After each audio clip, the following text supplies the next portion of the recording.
Shalom, shalom, shalom wapendwa, natumai mko sawa, natumai Bwana mhifadhi amewalinda na ako nanyi hadi wakati huu. Kwanza kabisa ningependa nitoe rambirambi zangu kwa jamaa, ndugu na marafiki wa yule mtangazaji gwiji aitwaye Edward Kwach, ambaye ameguza watu wengi sana. Na hata mimi nilikuwa wakati mmoja kwa redio, na si kazi rahisi. Na Mungu awatie moyo, awafariji wakati huu mgumu. Leo nataka niongelee kuhusu somo ambaye inaleta gunzo, ambaye inaleta tumbo joto, ambaye inaleta hali ambaye si ya kawaida. Kuna ile inaitwa documentary, hiyo chapisho kutoka BBC.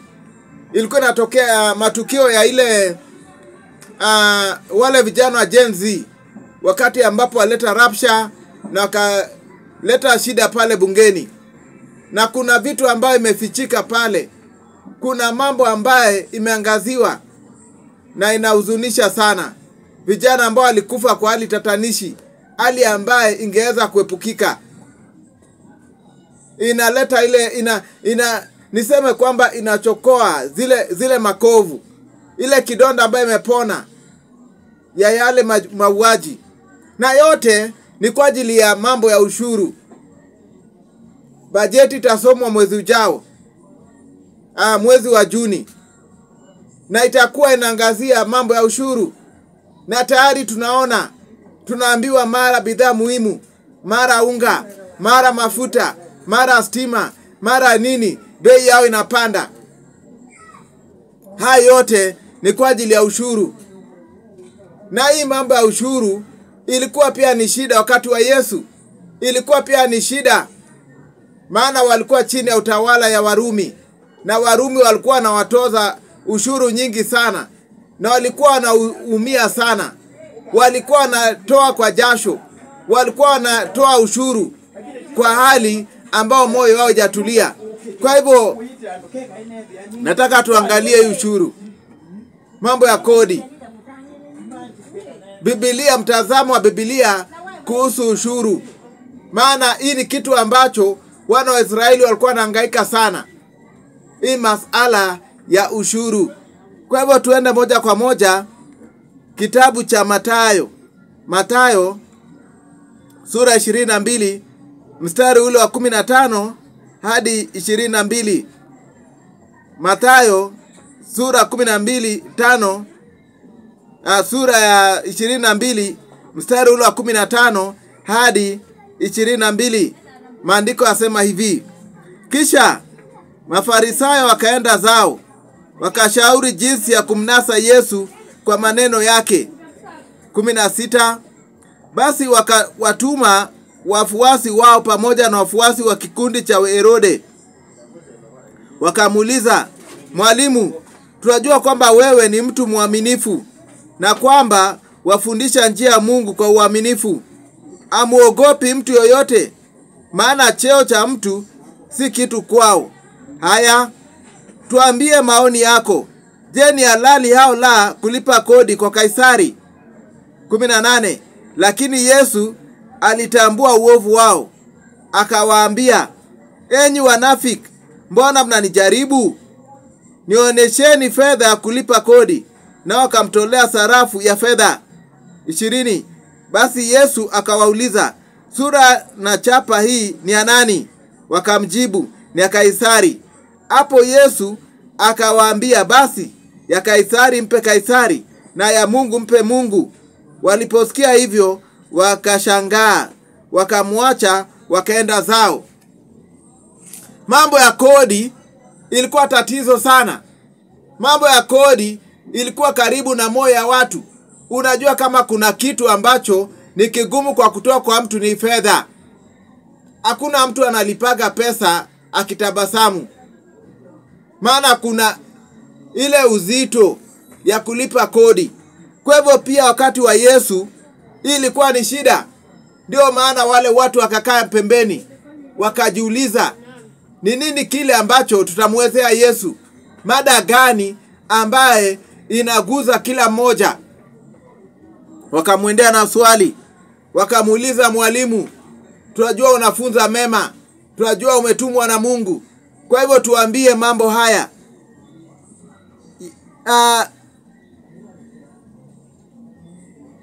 Haya tuambie moyoni yako, je, ni halali au la kulipa kodi kwa Kaisari? Kwa hivyo hii ni kitu ambacho watu wengi sana wanasumbuka sana. Mambo ya kodi. Je, ni halali kulipa au la? Tunastahili kulipa au la? Na unajua kote duniani watu wa tabaka la chini ndio hutozwa ushuru nyingi. Hiyo ni mambo ya kiuchumi. Ukisoma mambo ya kiuchumi utaelewa. Wale watu ndio wanatozwa sana.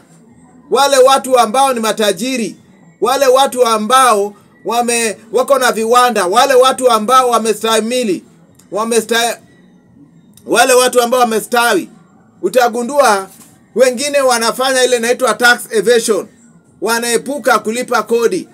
Kwa hivyo wale watu ambao ulipa kodi zaidi ni watu wa tabaka la chini kote duniani. Hata serikali nyingi zinawalenga. Serikali haiwezi kulenga wale watu wakubwa, maana wale watu ambao ni wakezaji. Ukikuwa mtu ambao unaniumiza sana, natoa tu hisa zangu napeleka taifa lingine. Ukiangalia mataifa mengi, makampuni nyingi zinahama Kenya. Kwa nini? Maana wako na uwezo ya kukwepa, ya kuenda kuwekeza nchi nyingine. Kwa hivyo pia serikali nyingi wakati ambapo inaangalia tukiwaumiza sana watahama. Kwa hivyo wale watu ambao walikuwa wanaumia pia ni watu wadogo, ndio wakamujia Yesu, wakamuuliza. Walitumwa wale watu wadogo, maana wale watu ndio ilikuwa rahisi kuchochwa. Mambo ya kodi, mtu yoyote ambaye angehisi aibu, angesikia uoga kumuuliza Yesu, maana inamguza moja kwa moja. Vile vile pia mambo ya kodi inaumiza watu moja kwa moja. Ni kitu ambacho imekuwa kama ruwaza. Ni kitu ambacho inaumiza watu wengi sana. Kwa hivyo wakamjia Yesu, wakamuuliza, ni halali kulipa kodi kwa Kaisari? Yesu akawauliza, je, kunaye yoyote ambaye ako na fulusi ya fedha nipe? Wakampa. Yesu akauliza, chapisho hili ni la nani? Wakasema ni la Kaisari. Yesu akawajibu, mpe Kaisari kilicho chake, vile vile pia mpe Mungu kilicho chake. Kwa hivyo Mkristo mwema anafuata mafunzo ya Yesu. Yesu akasema tulipe kodi. Kitu ambacho unahitaji ni kuomba Mungu. Ambia Bwana, bariki kazi ya mikono yako. Inakuwa vibaya sana, vijana wanakufa kwa ajili ya kodi. Vijana maisha yao inasimamishwa, inasitishwa. Nilikuwa naangalia wale watoto ambao wameangaziwa kwa BBC documentary. Ni vijana ambao wako kwa vyuo vikuu. Ni vijana ambao wako na maisha marefu. Lakini mbona inaleta shida? Mbona inaleta shida? Yesu akasema kinachofaa, kilicho bora. Na ukiangalia wale watu walienda wamesononeka, walishangaa. Yesu anatuambia nini? Lakini Mkristo, hata mimi kabla nielewe mambo haya, nilienda pale maandamano. Lakini wakati Mungu akanifumbua macho, nikagundua Mkristo ufai kupingana na mashati na mafunzo ya Yesu. Kuna watu wanajiandaa, wanasema bajeti kisomwa isipoenda vile tunataka tutaleta rapsha. Kuna watu wamesema, ukiangalia pale bunge la wananchi kumechacha moto sana. Watu wanasema itakuwa mbaya zaidi. Kila mahali watu wanasema watainuka. Lakini Mkristo nataka nikuambie,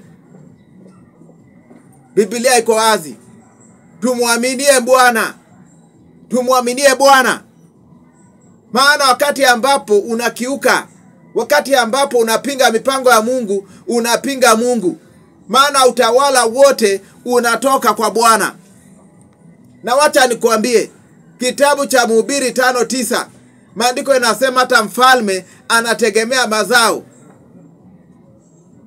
Hata mfalme anategemea mazao.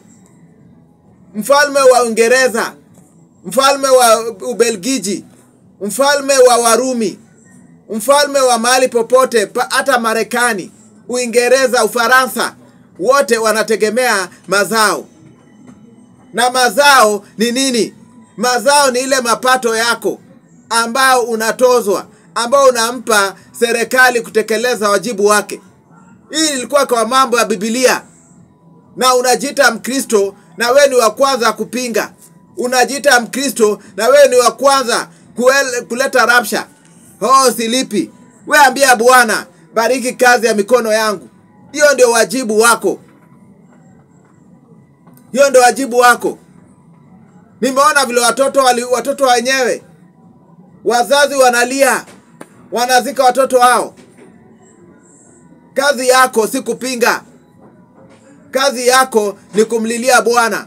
Ambia Bwana, tazama mapato yangu. Mungu akaambia Daudi, ungetaka ningekuongezea. Kwa hivyo Wakristo, kitu ambacho tunahitaji ni kuambia Bwana, ongeza mapato yangu. Ongeza mapato yangu. Ongeza mapato yangu. Ongeza mapato yangu. Maana hakuna mfalme atakuwa rafiki yako wakati ambapo unapinga kodi. Nimekuambia kitabu cha Mhubiri nasema hata yeye akiwa pale ikuluni anategemea mazao. Akiwa pale White House anategemea mazao. Akiwa pale Qatar, mfalme wa Qatar, mfalme wa Saudi Arab, mfalme yoyote yule, hata yule papa ambaye alizikwa Jumamosi, pia yeye anategemea mapato. Anategemea ile kodi, ile ushuru ambao mnalipa. Wale watu ambao wanaitwa wa Samaria na wa Amarates walichukiwa maana wako wanalipa kodi ya kanisa. Hata Mungu anasema usikuje kwangu mkono mtupu. Maana haya yote ndio tunahitaji kuendeleza kazi ya Bwana. Unapokea neno, unaipokea bure, lakini wewe uwajibiki. Ukiangalia yule ambaye anaitwa Ibrahimu, wakati yule mke wake aliaga, wale watu wa Mamre walitaka kumpa ardhi nzuri, akasema mimi nanunua, sitaki cha bure. Daudi, mahali ambapo alijenga hekalu la Bwana, alikuwa anapewa bure, akasema la, Wakristo tumependa bure sana. Unaomba Bwana kila siku akuinue, akupeleke katika nchi ya ughaibuni. Unaenda pale unalilia Bwana. Zile nchi ziko na kodi hali ya juu sana. Maana inasemekana vile unataka mema ndio pia unatozwa sana. Ukitaka watoto wako wasome shule nzuri, pia unatozwa sana. Kuna mataifa zinapewa watu mpaka mishahara, wale watu ambao wana kazi, lakini pia wanatozwa sana. Ukitaka mazuri, pia unatozwa sana. Kwa hivyo wakati ambapo unaambia Bwana, nataka niende ng'ambo, na bado unapinga kodi, ujue kwamba Bwana anakuangalia na ashakumsima tusi. Anakuangalia mtu mpumbavu. Mfalme anategemea mazao. Paulo anasema ni kuheshimu utawala. Kila mtu ako na ile anapenda taifa lake. Anasema taifa langu ndio bora. Ukitazama mataifa mengine kama nchi kama Sudan Kusini, utashangaa mahali kitu ambacho kinaendelea. Ukiangalia Somali, ukiangalia nchi kama Ukraine, ukiangalia mataifa kama Syria, ukiangalia mataifa mengi, utapenda taifa lako. Ukiangalia nchi kama demokrasia ya Kongo, utapenda taifa lako. Ndiyo, kila kiongozi ako na udhaifu wake. Ndiyo, kila kiongozi kuna mambo amepungukiwa. Lakini mahali ambapo Biblia inataka kumheshimu ni kwa haya mambo ya ushuru. Tukisoma kitabu cha Warumi Kitabu cha Warumi, kitabu cha Waroma, tukienda pale Waroma 13 mstari ule, ukisoma tu kuanzia 13:1 inaongelea masuala, lakini nataka tugonge ndipo 6-7. Biblia inasema, kwa sababu ya hiyo ninyi ulipa kodi, maana viongozi hao utumika Mungu kiwa wanatimiza wajibu wao. Mpeeni kila mtu haki yake, mtu wa ushuru ushuru, wa kodi kodi, anayestahili heshima heshima. Paulo anawafunza kanisa Warumi, anawaambia lazima utii uongozi, maana kila utawala imewekwa pale na Bwana. Ukisoma 1, kila mtu anapaswa kuwatii wenye mamlaka katika serikali, maana mamlaka yote hutoka kwa Mungu, au nao wenye mamlaka wamewekwa na Mungu. Kwa hivyo hata ukimpea majina ujue amewekwa pale na Mungu. Hata useme ni nani, amewekwa pale na Mungu, na yule ni mtumishi wa Mungu. Na ukitaka kujua, Mungu anaita mtu ambaye anaitwa Cyrus, Isaia 65, anamuita mtumishi wangu, na huu ni mfalme mpagano, maana kila utawala imewekwa pale na Mungu. Kila utawala pale iko pale kufanya kazi ya Bwana. Ni Mungu amechagua kila mmoja, kila mtawala. Kwa hivyo lazima umtii. Ndio Biblia inasema kila mtu, ijalishi jinsia yako, ijalishi uko katika mrengo gani ya kisiasa, ijalishi kabila lako, kazi yako ni kumtii. Ukiangalia mahala kama Nyanza, tumesalia nyuma sana kwa maendeleo, maana miaka nyingi tulikuwa tunapinga utawala. Hata bado wakati huu tujapona katika ile ukatili ya hayati Mzee Kenyatta miaka 15. Unajua ni jamaa ambaye alisema sikanyagi Nyanza kwa miaka kadhaa mpaka kafa, maana tulikuwa nampinga. Ukiangalia miaka 24 ya Moi, bado kupinga, tukaumia sana.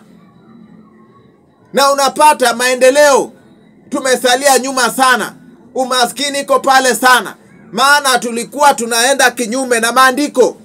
Biblia inasema kila mtu anapaswa kutii yule ambaye kwa mamlaka. Ukume mshinda kwa masomo, ukuwe mtu ambaye umetembea. Unajua kuna watu wametembea sana, kuna watu wameenda mataifa mengi sana, kuna watu wameenda nchi nyingi sana, mpaka wanaona hakuna kitu kiongozi ataniambia. Umezunguka kuliko mwakilishi wadi, umeenda mataifa kuliko mbunge, umeenda mataifa kuliko mwakilishi wa kike, umeenda mataifa kuliko kiongozi yule ambaye yule seneti, umetembea kuliko gavana. Kuna watu wametembea hata kuliko rais. Kwa hivyo anaona ataniambia nini? Nimeenda. Kazi yako ni kutii yule ambaye kwa utawala, umtii. Inaweza kuwa masomo yako, uko na astashahada, umesoma sana, umesoma kama Wajakoya, lakini inakupasa utii yule ambaye katika utawala. Awe mdogo, umemshinda kwa kimo, umshinde kwa umri, Biblia inakutaka utii yule ambaye katika utawala. Unajua unaweza kuwadharau sana, maana pengine unaporomosha kizungu, pengine unajua lugha. Watu kama mimi najua Kiarabu, na pengine najifunza pia lugha nyingine. Kwa hivyo unafika mahali pale mtashindana, hawezi kukuelewa, umempiku. Lakini Biblia inasema uheshimu yule ambaye kwa utawala. Tumekuwa tunadharau viongozi sana, ndio maana Bwana aachili baraka. Ukiangalia mataifa ambayo imebobea, wanaheshimu wale ambao kwa utawala. Angalia zile milki za Kiarabu, angalia uongozi, watu wanatii viongozi wao. Lakini bara la Afrika watu wamedharau viongozi wao. viongozi wa kidini, viongozi wa kisiasa, mpaka wengine wamedharau mpaka viongozi wa nyumba yao. Maana imekuwa sehemu yetu kudharau wale ambao wako katika madaraka, wale ambao wametushinda. Unawadharau, na wale uongozi imewekwa pale na Mungu mwenyewe. Biblia inasema hakuna uongozi inajiweka pale.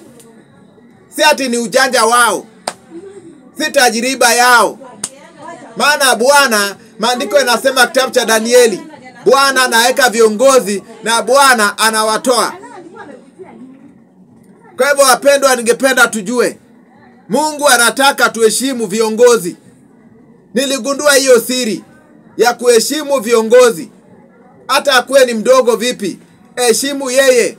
Hata akuwe umemshinda, akuwe kama Toto ama yule kijana wa pale Meru, yule ambaye alikuwa anashinda na amevalia fulana moja wakati wote wa campaign.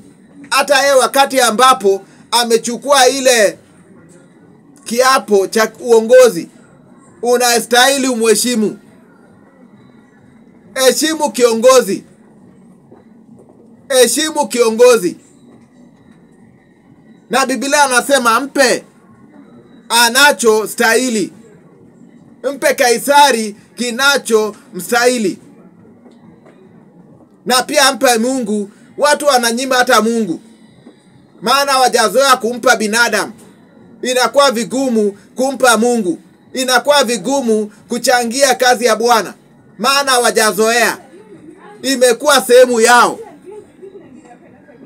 Anasema vyema, patia yule ambaye anafaa.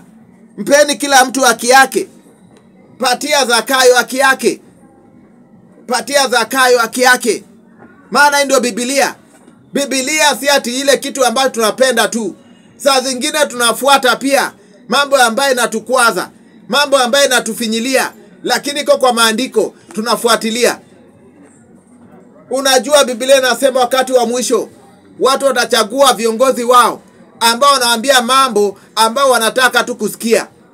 Lakini pia saa zingine wacha masikio yetu ipokee yale ambayo tujazoea. Mtazamo wa Bwana kwa mambo ya ushuru.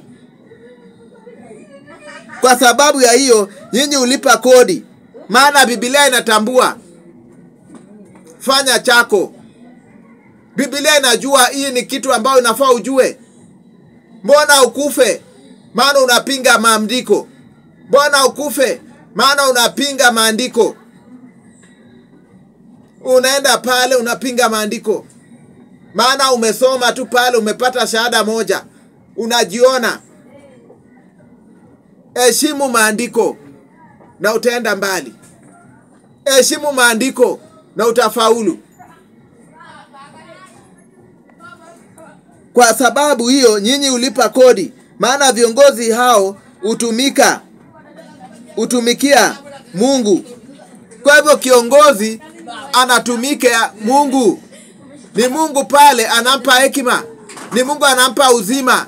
Ni Mungu anamuhifadhi. Ni Mungu anamuonekania. Ni Mungu anampa busara. Ni Mungu anampa neema na rehema ya kuongoza.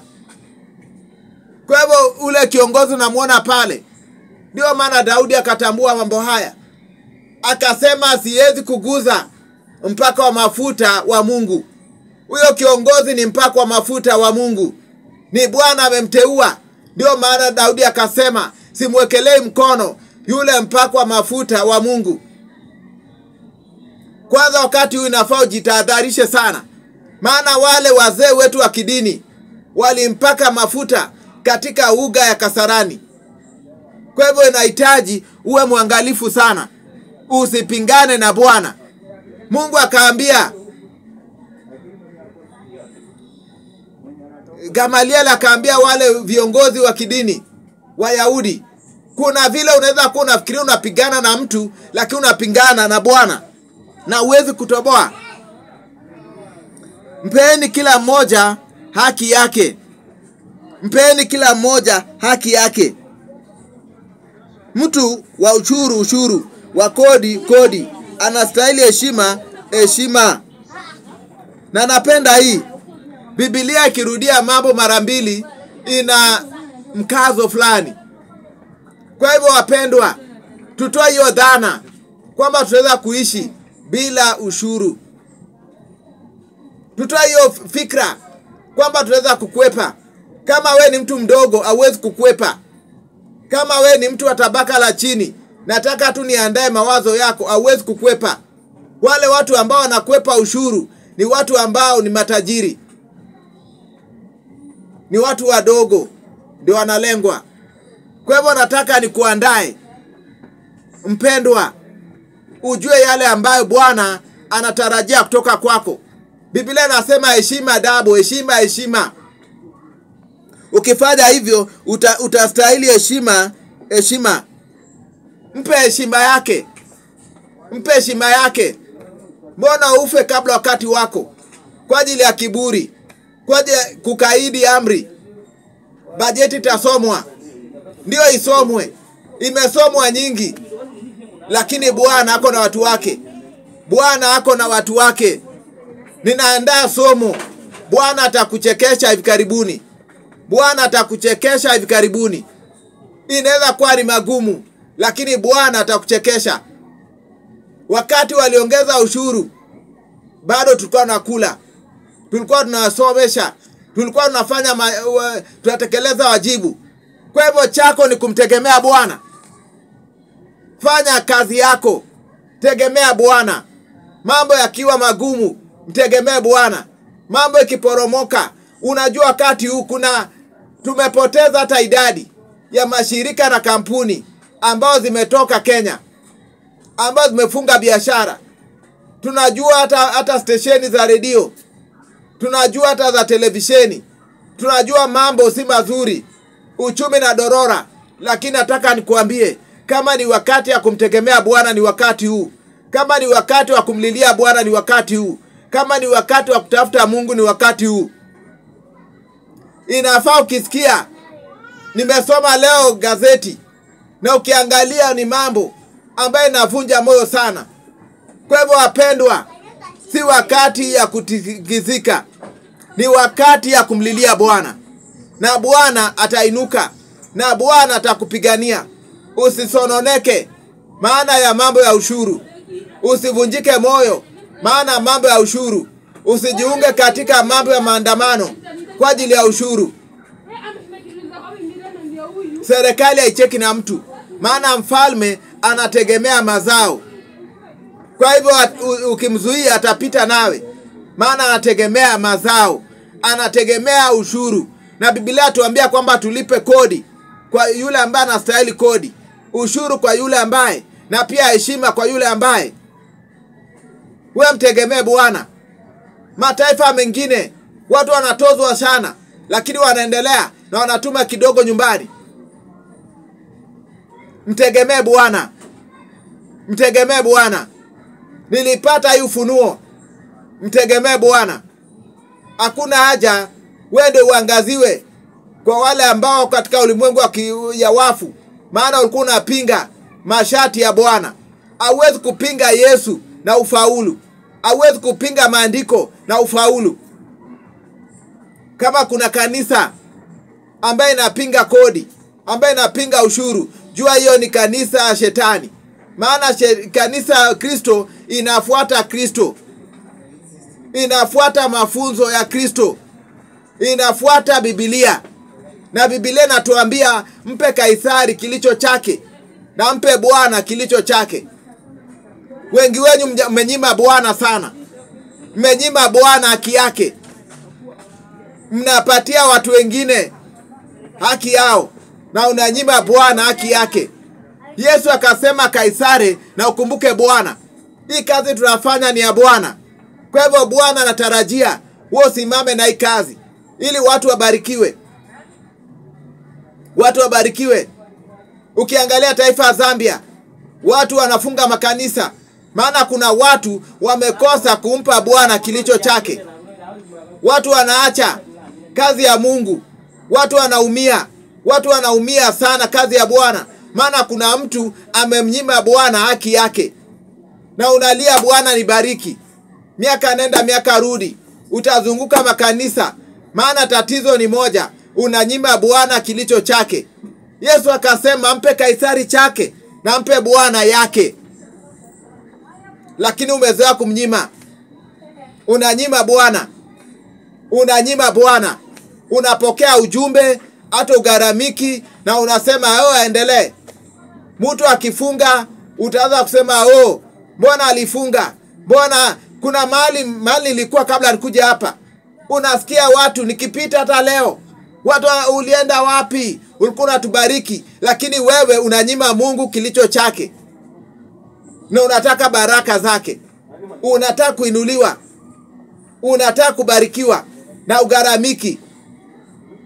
Unanyima Mungu kilicho chake. Unapokea bure na unaenda unalala. Unapokea bure, inakusaidia, inakurekebisha, inakuleta karibu na Bwana, alafu unamnyima kilicho chake. Unanyima Mungu kilicho chake.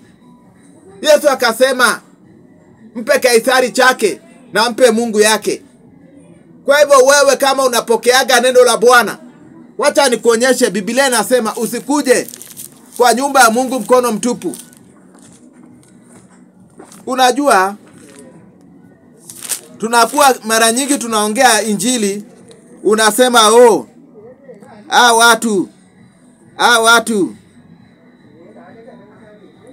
watu wako namna gani? Watu tuwafanye aje? Lakini nataka nikuambie, Mungu anataka kubarikiwe. Mungu anataka uinuliwe. Lakini wewe ndio hutaki kubarikiwa. Unataka vya bure. Unataka kuinuliwa. Lakini wewe hutaki kugaramika. Hutaki kuona mema. Mungu anataka ubarikiwe. Lakini wewe unasema niko sawa. Niko sawa. Wapendwa, mpe Bwana kilicho chake. Uone mafanikio kwa maisha yako. Uone mema kwa maisha yako.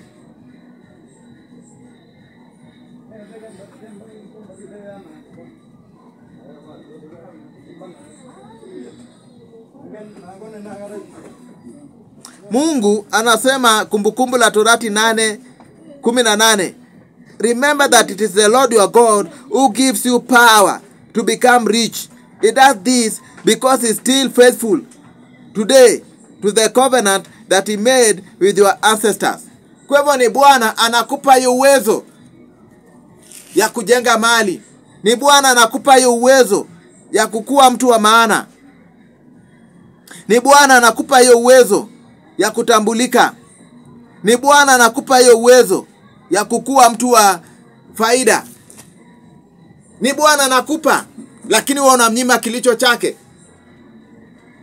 Nilikuwa naambiwa na jamaa fulani kuhusu kuna mtu alikuwa na tajiri sana, lakini mambo yake imeenda mrama.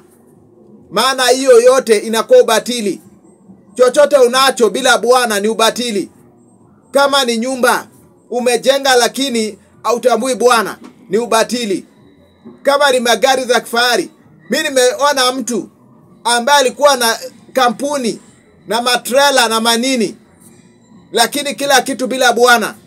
Nimeona watu matajiri mpaka huwezi kunitisha.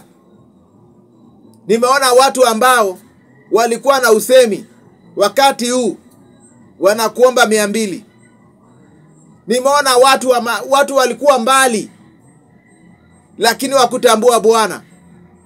Najua mtu ambaye alikuwa analeta wale wasanii wakubwa wa benga, anakomboa hall, anatumbuiza watu, wananunuliwa vileo au garamiki lolote, wakati huu anaomba fare. Usimsahau Bwana. Heshimu Bwana. Mpe kilicho chake na uone utofauti. Baba, katika jina la Yesu, Mfalme wa ajabu, tunasema ni asante kwa ajili ya somo ya siku ya leo. Baba, umetufunza kuhusu tumpe kodi kwa yule anastahili. Tumpe ushuru kwa yule anastahili. tumpe heshima kwa yule ambaye anastahili. Vile vile pia umetukumbusha tuheshimu wale ambao wako katika mamlaka. Baba, tuwezeshe kutekeleza hayo, maana we ni Mungu mwaminifu. Sifa na utukufu ikurudie. Katika jina la Yesu Kristo tuomba na kuamini. Amen. Wapendwa, kuona video na vingine viko pale YouTube. Nenda kwa YouTube, anwani kiwa Eric Sublime, ERICK-SUBLIME. Eric Sublime inasalia kwa anwani yetu. Like, share, comment and subscribe. Ukisema mtumishi wa Mungu, nataka nimpe Mungu yake, nimesikia neno lake, nataka nigaramike, unaweza kutuma mchango wako kupitia njia ya M-Pesa 0725102528 0725102528. Kama uko na jambo ambalo ungependa maombi, kuna kitu kinakusumbua, kuna mashauri ambao unahitaji, nipigie simu, nitumie arafa 0725102528 0725102528. Na kupenda na upendo wa Mungu Baba Mwenyezi. Patane katika makala mengine ambaye Bwana atakufurahisha. Somo ambaye ninaachilia ni Bwana atakufurahisha. Biblia inasema ambia jangwa, ambia nyika ifurahi.